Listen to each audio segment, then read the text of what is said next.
Bismillahirrahmanirrahim. Assalamualaikum warahmatullahi wabarakatuh. Alhamdulillah, alhamdulillah, wassalatu wassalamu ala rasulillah, amma ba'd. Alhamdulillah, senang dan bahagia sekali bisa berjumpa dengan teman-teman semua. Hari ini saya mewawancarai seorang pejuang corona ya, yang alhamdulillah setelah melalui ujiannya ya, bungkus permennya, alhamdulillah beliau sekarang dinyatakan sembuh dan pulang dari rumah sehat ya. Rumah sehat dan sekarang sedang isolasi mandiri selama 14 hari. Betul ya Mbak ya? Iya, betul, betul. Boleh tolong bisa diceritakan ya bagaimana Assalamualaikum warahmatullahi wabarakatuh. Iya, awalnya gejala-gejala yang saya rasakan itu 10 hari. 10 hari itu demam, kemudian mual, sempat muntah-muntah juga, kemudian sendi-sendi linu. Nah, sampai dengan kemudian batuk terus-terusan. Nah, kemudian saya mulai curiga, wah jangan-jangan tipes nih. Nah, akhirnya saya mencek ke salah satu rumah sakit. Nah, dicek untuk DB dan tipesnya, ternyata negatif. Nah, kemudian saya sudah berubah jalan lagi. Nah, setelah berubah jalan dan meminum obat-obatan yang ada di apotek gitu ya, itu ternyata tidak menunjukkan perubahan yang signifikan. Akhirnya kemudian orang tua saya bilang, coba tes COVID. Nah, seperti itu. Saya coba tes COVID, cari ya, yang tes corona itu ternyata tidak mudah. Nah, jadi kemudian saya berkeliling ke banyak rumah sakit, ya rata-rata ditolak, atau kemudian rata-rata harus menunggu antrian sampai 3 April. Nah, padahal itu tanggal 19 Maret. Itu 19 Maret ya. Sekarang ini kita rekamannya di tanggal 2 April ya. Oke. Jadi kalau misalnya mengikuti tes di rumah sakit itu berarti baru besok saya bisa ikut tes tes COVID-nya ya, nah itu swab-nya. Nah, jadi kan mungkin, jadi akhirnya berkat bantuan teman, nah kemudian saya diarahkan ke salah satu rumah sakit yang ada di Karawaci. Nah, di situ kemudian setelah saya ditanya beberapa hal, di screening, nah kemudian di sana cek cek darah, cek paru-paru, kemudian cek toraks. Nah, di sana hasilnya kemudian menunjukkan ada hal yang tidak normal. Nah, kemudian saya diagnosis sebagai PDP karena di hasil toraksnya itu ada pneumonia. Nah, kemudian hasil dari GGO-nya juga positif gitu ya. Nah, jadi kemudian akhirnya saya diisolasi 2 hari. Saya sempat waktu itu ngechat Ustadz Nasrullah juga ya, yang pada saat waktu kondisi tenda isolasi itu Masya Allah luar biasa. Itu diisolasinya memprihatinkan ya. Di mana diisolasinya? Di tenda isolasi di Siloam. Jadi di tenda isolasi itu 2 malam di tenda tentara, dan kemudian tanpa minum, tanpa makan, tanpa minum, harus disupport oleh dari luar. Nah, itu berkat bantuan dari CTMR Korwil Banten. Itu Ibu Anis Rahmawati dan kemudian Pak Yusuf. Nah, itu kemudian saya disupport suplemen, disupport makanan, bahkan bantal, sampai dengan selimut itu nggak ada sama sekali. Dan kami tidak boleh keluar, bahkan ke ATM pun nggak boleh kontak dengan orang luar. Di tenda itu, tendanya ditutup rapat, tidak ada ventilasi. Nah, jadi kemudian pintu luar pun itu dihalang-halangi oleh kursi roda supaya kami nggak bisa kemana-mana, dan itu sangat panas sekali. Sampai beberapa orang dehidrasi, bahkan ada yang pingsan. Ada berapa orang di sana? Di satu tenda itu ada berapa orang? Di tenda itu sekitar kapasitasnya 8 orang. Oh, 8 orang. Ya, nah jadi sampai ada yang kemudian karena saking kepanasannya tiduran di paving block gitu ya, karena kan itu tendanya di luar ya. Di jalanan ya. Di jalanan. Nah, kemudian tapi di sana saya tetap berusaha berbaik sangka ya, wah ini bungkus permen. Jadi kemudian di sana selalu wow keren. itu selalu pokoknya yang itu nggak ada pikiran negatif sedikit pun waktu itu. Nah, jadi tetap kemudian saya mengucapkannya itu la ilaha illallah al malikul haqqul mubin ya, Muhammadur Rasulullah sallallahu alaihi wasallam, itu aja terus sampai akhirnya saya memberanikan diri untuk menchat chatting dengan Ustadz Nasrullah ya waktu itu. Alhamdulillah kemudian setelah 2 hari di tenda, kondisi saya semakin drop. Nah, itu karena kurang ventilasi juga. Akhirnya saya punya asma, itu sesak. Jadi pada saat sudah sesak, nah kemudian di sana kebetulan di malam kedua itu saya dipanggil oleh dokternya. Jadi kemudian ya udah berobat jalan aja di rumah. Saya sempat heran loh. Status saya PDP, suami saya juga PDP, kok kemudian suruh keluar gitu. Nah, jadi kemudian tapi tidak ada yang kebetulan. Pasti kemudian ini atas izin Allah, ya udah akhirnya saya keluar. Tapi saya nggak berani ke rumah. Karena saya nggak berani ke rumah, karena saya sadar statusnya PDP, kan harusnya dalam pengawasan sampai hasil swab keluar. Nah, jadi kemudian saya juga nggak berani ke Bandung, karena di Bandung anak-anak saya sudah dititipkan di Bandung. Nanti saya kalau PDP khawatir menulari orang tua saya dan anak-anak saya. Jadi akhirnya dari jam 11 malam sampai jam 5 pagi saya nunggu di mobil. Tetap yang menguatkan saya itu istighfar dan kemudian selalu berzikir. Nah, itu yang menguatkan saya. Iya. Suami PDP juga? Suami PDP juga. Qadarullah PDP juga. Itu gimana ceritanya? Kok bisa dua-duanya kena PDP itu? Ada cerita apa keluar dari mana gitu? Nah, kebetulan saya sempat bertemu dengan beberapa teman yang dari luar negeri juga, ada meeting juga mungkin, atau banyak hal Ustadz, atau karena kemudian di bandara, kalau kata dokter juga mungkin pada saat di bandara, nah, karena imunnya turun, sedang capek, nah itu mudah untuk kena. Jadi banyak hal sih. Nah, jadi tapi kalau teman-teman saya yang dari Singapura, yang dari Australia itu sehat-sehat aja sampai sekarang. Nah, jadi memang ya udah atas izin Allah. Iya. Nah, kemudian setelah dari situ, dari tenda itu, kemudian setelah itu setelah dari tenda saya ke mobil. Selama jam 11 sampai jam 5 pagi saya masih berpikir ini gimana ya. Jam 11 malam. Nggak berani kemana-mana. Jam 11 malam. Nah, jam 11 malam. Sampai jam 5 pagi. Sampai jam 5 subuh. Akhirnya saya suami di mana suami? Saya punya saudara yang dokter di Surabaya. Saudara sepupu, saya coba chat.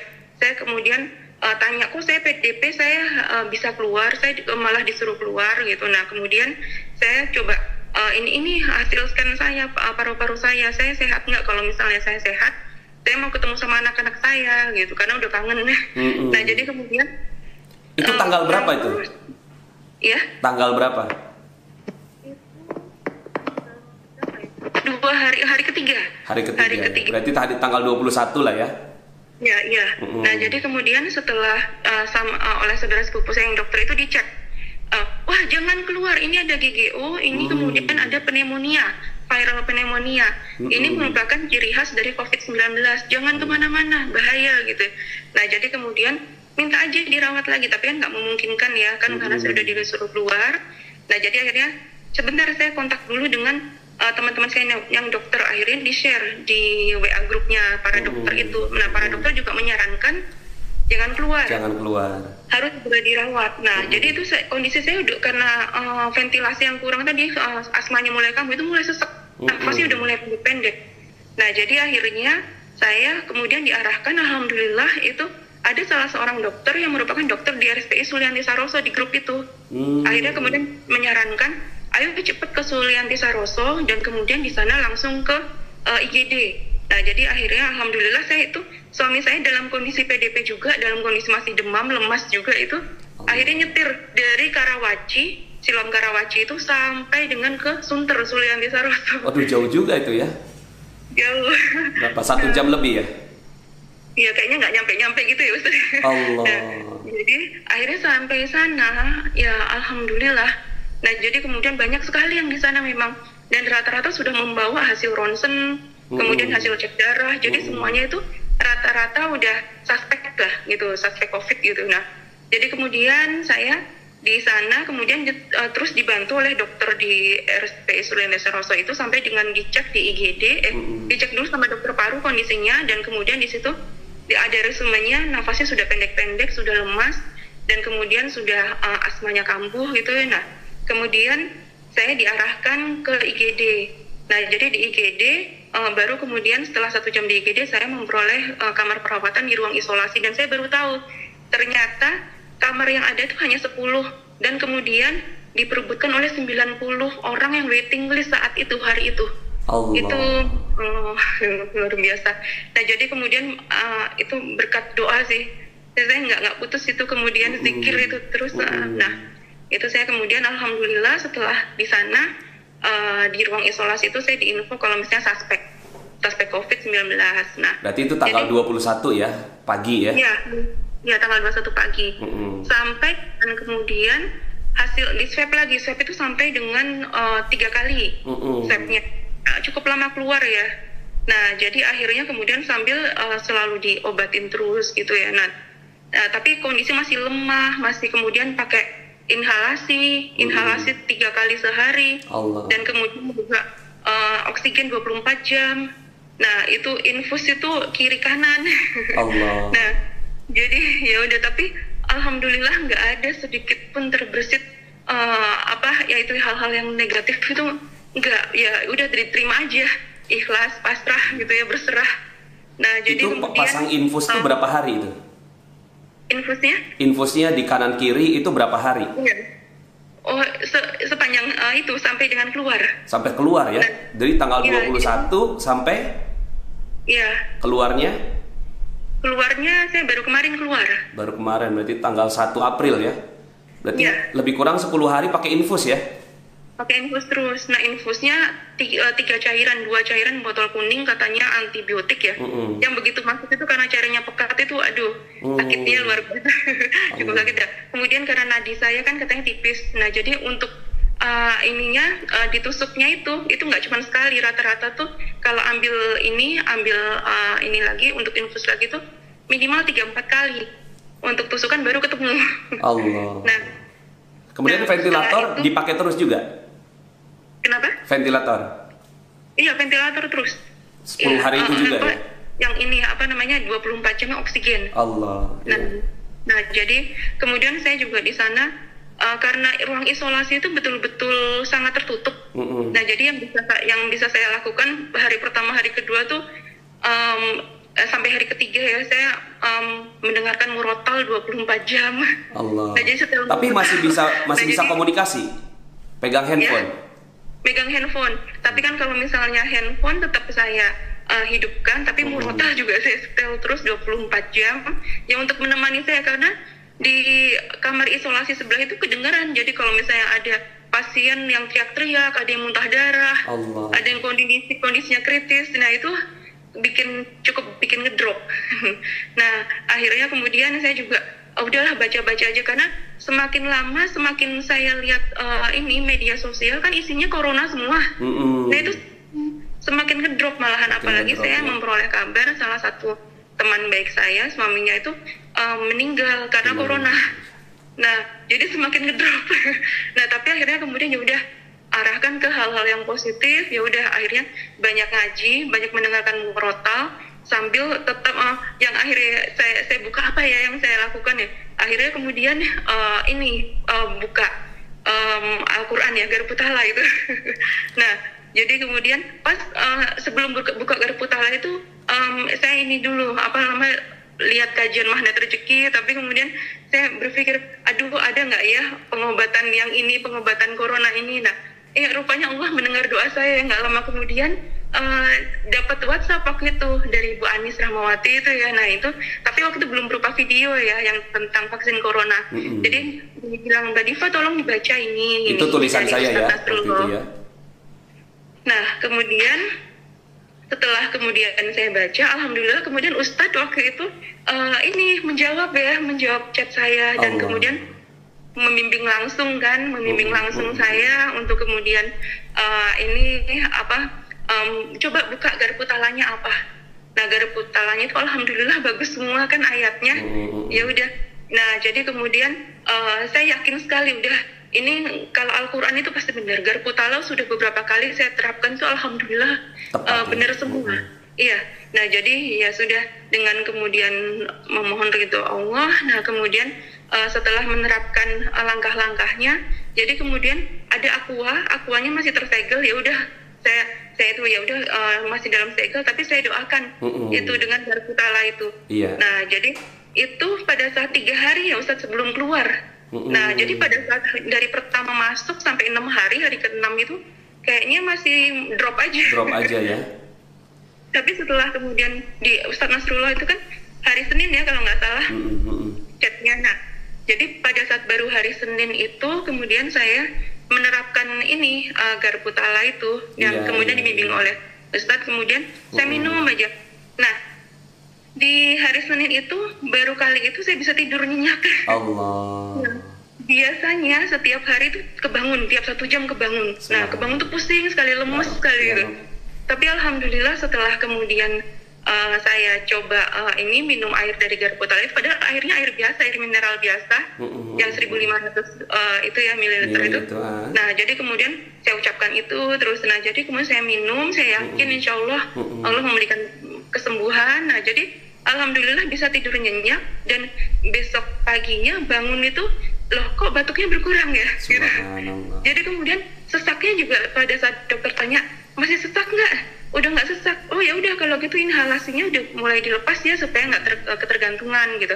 Oh ya udah inhalasi mulai dilepas, tapi masih tetap pakai infus dan masih tetap pakai ini oksigen 24 jam. Nah setelah kan saya merasakan oh ini udah mulai enakan, dan kemudian wah jadi saya langsung semangat sekali untuk menerapkan terus itu setiap, bahkan kalau misalnya airnya itu sebelum diminum saya doain lagi dengan ayat yang sama. Iya. Nah, boleh tahu nggak surat ayatnya berapa? Ayatnya ada di chat itu Ustaz. Nanti deh saya masukin ke videonya deh ya. Iya itu nanti. Dan kemudian setelah saya minum di hari Selasa, nah itu dokter periksa lagi. Nah habis itu dokter heran loh, kok udah nggak sesak, udah nggak batuk lagi. Nah jadi itu alhamdulillah iya dikit-dikit aja batuknya gitu. Oh iya bagus. Nah dokternya seneng karena baru hari Senin di info kalau misalnya positif kan, harusnya kemudian hari Selasanya progresnya masih belum bagus gitu. Nah kemudian ya udah lanjutkan aja ininya obat-obatannya. Tapi saya obat-obatan sebagai penunjang. Nah itu kalau yang untuk vaksin corona itu, nah saya yakin itu kebesaran Allah itu. Nah sebagai syifa. Nah jadi kemudian hari kedua semakin membaik. Akhirnya pada saat waktu pagi hari di hari ketiga, dokternya langsung bilang, ini hasil swab testnya yang terakhir sudah keluar. Ini negatif ya. Kalau misalnya negatif, kondisi paru-paru baik dan tes darah baik, jantung baik, boleh keluar dari rumah sakit. Saya langsung bengong. Saya kira itu masih seminggu lagi di situ setelah di positif gitu. Nah jadi ya Allah itu langsung saya sujud syukur. Nah jadi di kasur langsung sujud syukur. Nah jadi kemudian sambil saya deg-degan juga ini nanti hasil paru-parunya gimana, hasil jantungnya gimana, karena katanya obat itu yang satu kloroquine ya itu bisa mempengaruhi jantung. Nah jadi saya dicek jantung 2 kali. Nah, kemudian jadi malah obat-obatan yang itu malah takut ya dikonsumsi ya. Iya, nah jadi apalagi setiap mengkonsumsi kan 500 mg, jadi 2 tablet. Jadi 1 tablet itu 250 dosisnya dikali 2. Tinggi ya. Nah, kemudian setiap hari itu 2 kali, jadi 4 tablet. Nah, jadi ternyata saya baru tahu pada saat saya diperiksa jantung, saya tanya, kenapa kok harus fungsi jantung diperiksa? Iya, karena obat kloroquine kan keras. Nah, jadi saya baru tahu. Nah, jadi akhirnya pada saat waktu hari Selasa, itu hari Rabu pagi di info dokter seperti itu, ternyata alhamdulillah Rabu sore itu saya kemudian waktu saya chat ke Ustadz alhamdulillah sudah membaik kondisinya gitu ya, dan sudah kalau misalnya bagus semuanya boleh pulang. Nah itu ternyata setelah makan pada sore hari itu mulai suster datang kemudian lepas infus ya Mbak. Nah udah mulai dilepas infus. Nah kemudian lepas oksigen. Nah jadi kemudian saya tanya, suster saya boleh pulang nggak gitu? Ya nanti setelah lihat hasilnya ya, hasil parunya dan lain-lain gitu. Nah jadi alhamdulillah jam 6 sore ya itu diinfo. Allah. Kalau misalnya semua hasilnya baik, normal semua, dan diperlihatkan kondisi ronsen sebelum dan sesudah tadinya penuh dengan flek gitu paru-parunya sebelum, dan kemudian pada saat sesudah itu bersih betul bersih. Ada ininya nggak? Ada fotonya nggak nanti? Ada ya? Nanti bisa di-share ke saya. Ya, jadi yang dari fleknya banyak, dari bersih ya? Ya, before after ya. Nah, rekam medis pun ada di sana. Nah, jadi kemudian ada tulisan pneumonia, viral pneumonia gitu. Nah, alhamdulillah kemudian setelah ini langsung kemudian disuruh kemas-kemas karena akan dipakai oleh pasien yang lain juga ya. Iya, jadi alhamdulillah dokter bilang ini penyembuhannya cepat sekali. Nah jadi ya itu dokter juga sempat heran juga tapi seneng. Karena kalau terlalu lama kan juga kasihan pasien-pasien yang lain. Dan akhirnya alhamdulillah bisa isolasi mandiri di rumah selama 14 hari. Ibu ngajarin nggak ke pasien-pasien yang dekat-dekat situ? Itu isolasi Ustadz. Nah, jadi bahkan untuk komunikasi pun nggak bisa. Ya Allah. Pintu itu tutup rapat. Ya Allah. Jadi kemudian kami itu bisa berkomunikasi lewat suster itu hanya lewat CCTV. Dan jadi mencet tombol, kemudian lewat CCTV, lewat ada speaker di atas, di atap ya, di ceiling. Nah, jadi nanti pada saat suster tuh memantau lewat CCTV. Nah, karena kalau misalnya suster masuk ke dalam kamar isolasi, kan mereka pakai APD lengkap. Iya. Nah, jadi APD lengkap itu harus kemudian pada saat masuk ke kamar saya misalnya, setelah keluar dari kamar saya itu harus dibuang. Nah, jadi kalau misalnya ada beberapa suster misalnya kita itu terus mencet bel terus, susternya bolak-balik, itu berarti berapa kali mereka harus ganti baju dan ganti baju APD dan dibuang, dan mereka setelah itu harus langsung mandi lagi. Jadi bahkan suster bilang saya sampai 10 kali mandi. Allah. Jadi sampai ada yang suster-suster itu udah mulai pilek-pilek karena kebanyakan mandi katanya. Oke. Ini pesannya apa nih buat teman-teman yang menyaksikan video ini gitu ya? Ibu ada pesan-pesan buat teman-teman, kan sekarang juga kan banyak nih pasien-pasiennya ya, dan juga yang ada juga yang masih sehat begitu ya. Iya. Nah, pesan saya sebenarnya kalau misalnya virus corona itu kan sebetulnya imun kita, tergantung imun kita. Ya? Kalau imun kita lemah, nah itu virusnya masuk. Tapi kalau imun kita kuat, itu imunnya akan naik gitu. Jadi kalau misalnya yang pertama sih hindari hal-hal yang negatif, pemberitaan negatif. Oh, jadi malah berita ya? Jadi hindari ya berita-berita yang nggak bagus ya? Iya. Nah, termasuk juga ubah kata-kata. Nah, mengubah kata menjadi yang lebih positif. Kayak waktu saya dibilang, wah saturasinya rendah sekali gitu. Nah itu kan saya langsung, saturasinya belum naik. Nah, jadi kemudian juga ini ilmu magnet rezeki yang berjudul disiplin kata ya. Ya, disiplin kata. Kemudian ini tensinya tinggi sekali. Sampai 150 kan Ustadz waktu itu, padahal saya biasanya 90. Nah, jadi kemudian tensinya belum normal. Nah, jadi kemudian ada teman saya yang bilang, masih sakit ya? Oh enggak, saya belum sehat. Nah, jadi selalu saya ucapkan itu. Jadi kemudian saya terus bersyukur dalam setiap kondisi. Nah, jadi kemudian bersyukur, kemudian saya bisa memperoleh rumah sakit di tengah orang-orang belum bisa memperolehnya gitu, sampai dengan 10 kamar diperebutkan oleh 90 orang, bersyukur saya bisa masuk. Bersyukur kemudian saya bisa punya teman-teman yang mensupport saya. Bersyukur saya bisa punya orang tua yang bisa menjaga anak saya dikala suami saya dan saya lagi sakit ya. Bersyukur juga saya pas membaca dan kemudian itu tadi vaksin corona tadi. Nah, jadi kemudian saya bisa langsung menerapkan dan alhamdulillah itu melalui wasilah Ustaz Nasrullah itu. Iya, Allahumma sholli ala sayyidina. Jadi tulisan saya atau video saya berjudul vaksin corona ini sangat direkomendasikan sama Ibu ya. Iya, sangat direkomendasikan. Saya juga udah share juga di Facebook, udah share juga ke teman-teman ya, seperti itu. Suami bagaimana suami sekarang? Suami alhamdulillah juga membaik Ustaz. Nah, jadi kemudian kami berdua suami lebih dulu pulang. Nah, ya. Suami Garputala juga? Ya? Suami Garputala juga? Iya. Ya, nah jadi kemudian suami malah lebih dulu Garputala. Pada saat sebelum ada ini yang artikel vaksin corona, kan kami selalu membiasakan setiap hal apapun Garputala. Nah, jadi pada saat waktu di tenda isolasi itu suami udah Garputala duluan. Iya. Ya, tapi belum tahu bahwa metodenya ditiupkan di air gitu ya. Nah, jadi kemudian baru Garputala aja. Tapi setelah tahu ditiupkan di air, makanya suami lebih cepat sembuhnya. Subhanallah. Nah, tapi itu yang progresnya 3 hari, hanya 3 hari aja itu membuat ya tim dokter juga senang gitu. Seperti itu. Sekarang berarti belum ketemu anak-anak ya, karena 14 hari ya di isolasi ya? Belum, masih 14 hari lagi. Sekarang masih isolasi mandiri ya, jadi ya bersabar dulu. Kita doakan mudah-mudahan ya, Ibu bisa segera pulih, bisa ketemu sama keluarga ya. Amin. Itu nanti ayatnya terus ditiup di air, itu diminum terus ya air doa itu? Ya, makasih Ustaz. Ya. Baik, ada lagi yang mau disampaikan? Selalu berpikir positif, selalu melakukan disiplin kata, karena itu betul-betul salah satunya disiplin kata itu betul-betul bisa mengubah kondisi pikiran kita, hati kita, bahkan sampai fisik kita pun itu berubah. Allah. Seperti itu. Dan kemudian zikir, selalu berzikir.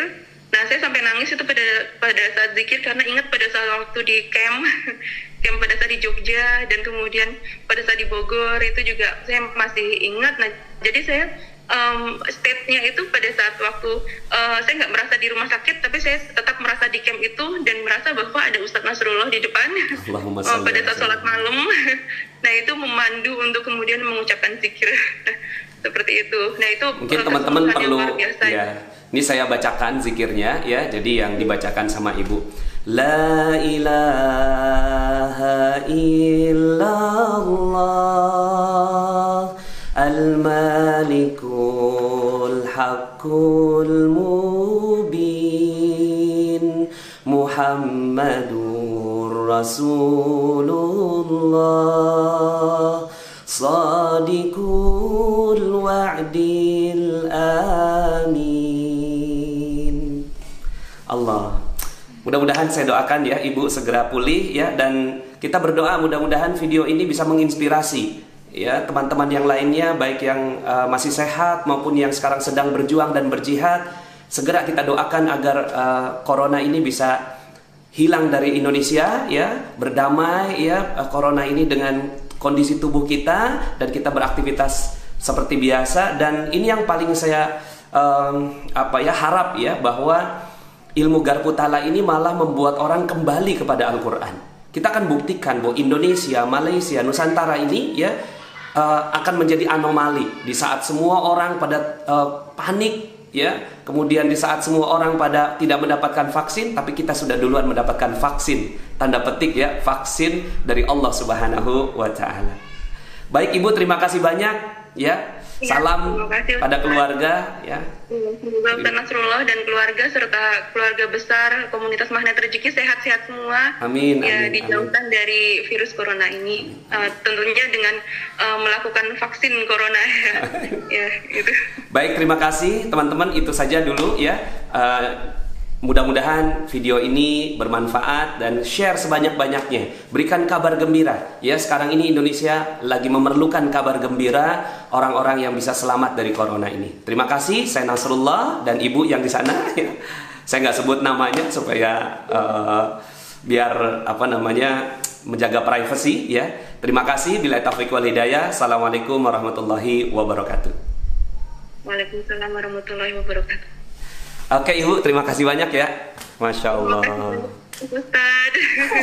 Ya, semoga saya berharap sih yang vaksin corona itu bisa disebarkan ke banyak orang. Nah, saya juga udah tulis di FB tentang vaksin corona ini salah satunya. Iya, iya. Sip, terima kasih banyak ya. Ya. Iya. Assalamualaikum. Ya, Ustaz ya. Ya.